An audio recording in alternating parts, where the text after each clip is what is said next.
Today is July 1st, 2026. I'm testing out the live feature here on YouTube. This channel has sat for a long time as a catch-all for things that I've created over the course of 30 years. I think I began this back sometime in 2002, 2003, something like that. I've created a lot of content, sufficient amount of content anyway, and I've taught a lot of students during my course as a teacher. And I want to go on helping people, teaching people, reaching people, connecting with people, but I want to do it in a slightly different way. I want to really continue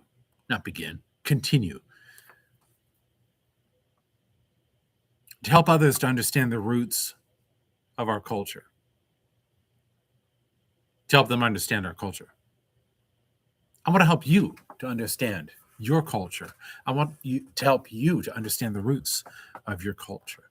I want to help you to understand where your culture is going. There's much confusion in the world today, and especially there's much confusion among young people today. I'm 56 years old. You wouldn't know it looking at me. I look so young. Don't I look young? I look young. But there are days when I feel old. There are days when I feel ancient. I sympathize with this guy here. And having read enough and thought enough and learned enough, I find myself wanting to give back to others, to help others. Men and women both need to understand, I think, that they're not alone in the world. They need to understand that the things that they're going through at the age of 21, or 22, or 28, or 36, or 38, or 37, are things that other people have gone through before. And if they can gain help in working their way through the world, that's a very fine thing. I hope to provide, through discussions with other people, through reading of texts, through analyzing of situations and discussion of history and culture, pop culture, music. I really want to help other people to be able to cope with their own world. I also want to be able to create something like a community. There are many good communities a person could join, but I think it'd be great to be able to create a community of people who are like-minded, who think about things and want to explore things and are a little scared of the world, who need the camaraderie of other people. That's important, to have the camaraderie of other people. And not to be afraid that when you speak your mind, although you make mistakes, perhaps, because we all do, nevertheless, you have a freedom to be able to speak your mind. And you have a freedom to be able to work through things. And you have a freedom to be able to get things wrong. That's one thing I've learned over the course of the last 30 years of teaching and the last 56 years of being alive on this earth. I've learned that in real time, not so much in this little world here, this world of electronics, the window of electronics, but in the real world, you can make a mistake, and you can be forgiven of that mistake, and you can fix that mistake quite frequently. There is redemption. I know from people that I've associated with who have messed up. Drugs, alcohol, injuries to others, personal injury, financial mistakes, things like that. They've messed up, and they have realized that though they've messed up, they can be forgiven and they can change their lives, and they can fix their lives, and they can alter things. And by the grace of God, they can find happiness. And ultimately, one has to ask, isn't that what it's about? Isn't finding happiness what it's about? Not to be too pedantic, but there's a guy named Aristotle, right, in the ancient world, and that's what he said in his Nicomachean Ethics. That's what everybody wants, is happiness, to be happy. Maybe our happiness consists in being honorable. Maybe our happiness consists in being knowledgeable about who we are, nothe se auton. Maybe our happiness consists in helping other people, whether we're fixing a lawn like dear Sean Stockman over there in Detroit, whether we're fixing a house like Tia Weston out there in the Dakotas, whether we're fixing young lives of our children or the children of others, whether we're trying to do a ministry of some kind or doing some homeschooling or trying to help with politics, or whether we're cleaning up the streets or whatever. Our happiness consists, I think, in helping others, and I think our happiness consists in learning more, and I think our happiness consists in having a clear vision of who we are and what we're about. And that's what I want to do. I want to help you personally, if I can, to understand who you are and to understand your place in the world, not by what I think, but by what others have thought in past generations, to discuss with people that I know who are far more intelligent than I am, far more gifted than I am, to discuss with them, what is your story? What do you see in the world? How does culture affect us? And how can we be able to bear culture? That's what I hope to do with this channel and with the other venues that I'm working on. Because, it's not, this is the thing, it's not about simply getting through college. It's not about simply getting through homeschool. It's not about simply getting through high school or middle school. Those are important things. It's true. But in our current era, AI, internet, numerous other ways to find stuff out. I wouldn't be the only voice, that's for sure. In fact, I couldn't compete. I don't think I could compete against AI.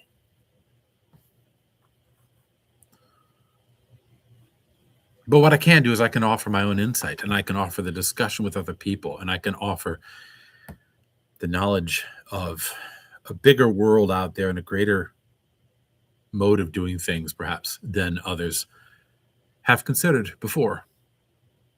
That's my hope. And this is just a test right now to figure out how to go about best doing that. So I'm going to do another test here in just a minute of Zoom and see whether Zoom can actually do a live stream connection as well.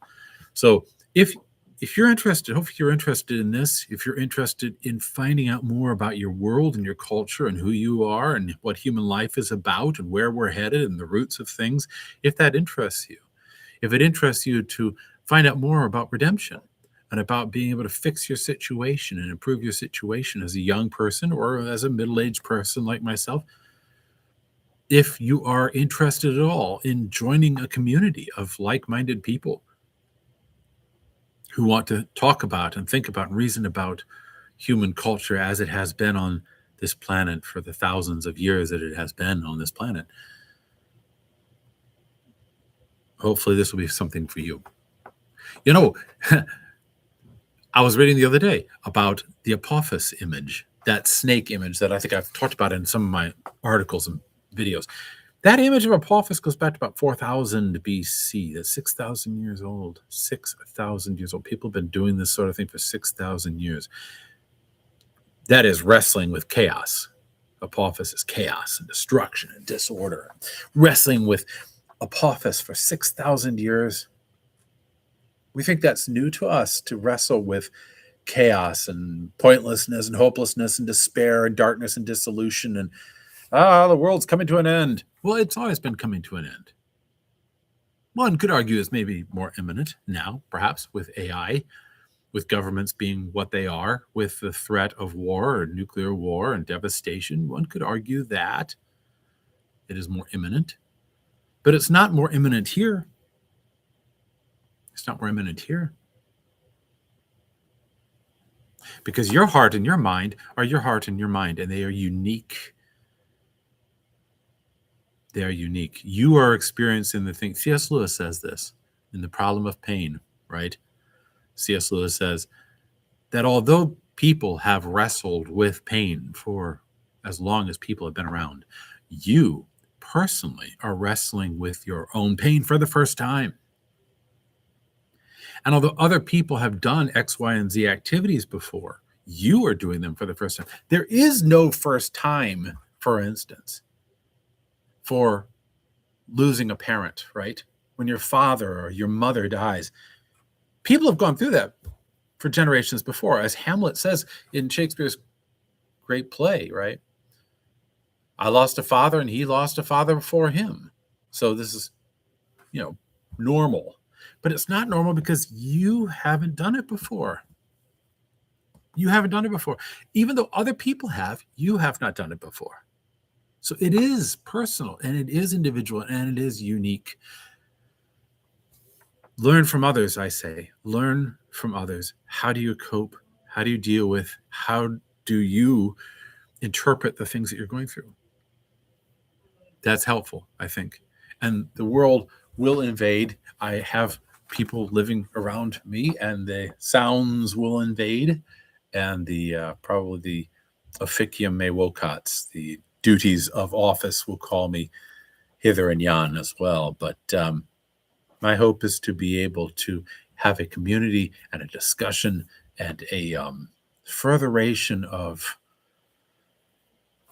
thought and help about how to live in the world, how to understand culture, and how culture bears on you.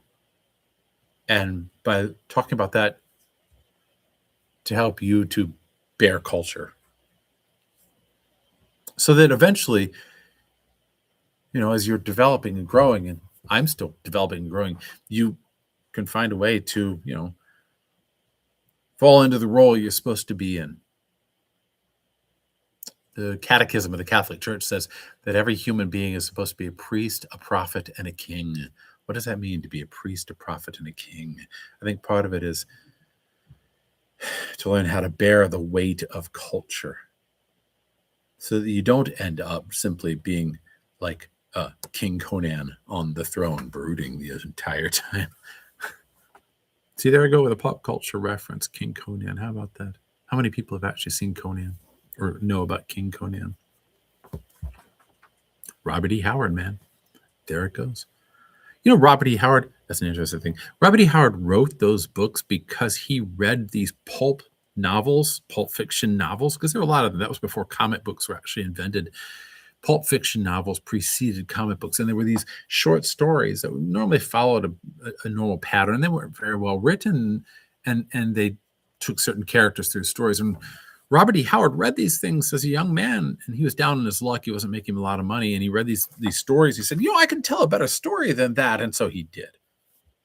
And he created certain characters. And I find that really amusing that he would have gone and created something like Conan because he thought, I can write a better story than what I'm reading in the Pulp Fiction novels. Not just because, that's how we got Conan, but also because that seems to be the case over and over and over and over again in America. I just listened to a really interesting podcast, I think it was the Ricochet podcast out of Minnesota, a good bunch of guys. And they were talking about how it was the weirdos and the freaks that ended up inventing stuff and making stuff and creating stuff.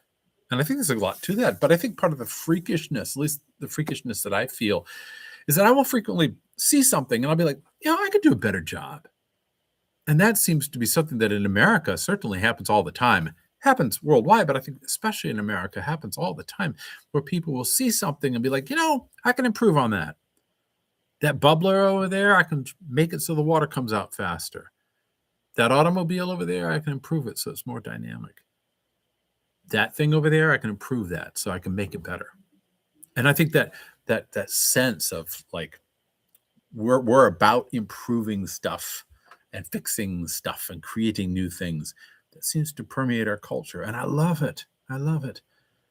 Robert E. Howard reading the Pulp Fiction novels and being like, I can do a better job. Well, knowing your past is going to help you a lot in that vein, because if you know your past, you know what other people have done and you know what you can do, and you end up thinking, well, you know what, I actually can fix that, I can improve it, I can make it better. So again, if that interests you and if you want to be part of this, I would love to have you join. As a first test run, that's not too bad a thing here for a test run, and we'll see what becomes of it. I will continue to post originally made videos as well, and I will continue to post readings and other things as well, because it's a mania. It's what I do. Thank you, and hope to see you in the near future, and look forward to seeing what becomes of this idea of creating more of a community of people that have like-minded ideas and thoughts about the world and want to learn more about their world and about their culture. So anyway, till next time, so long then. Be seeing you.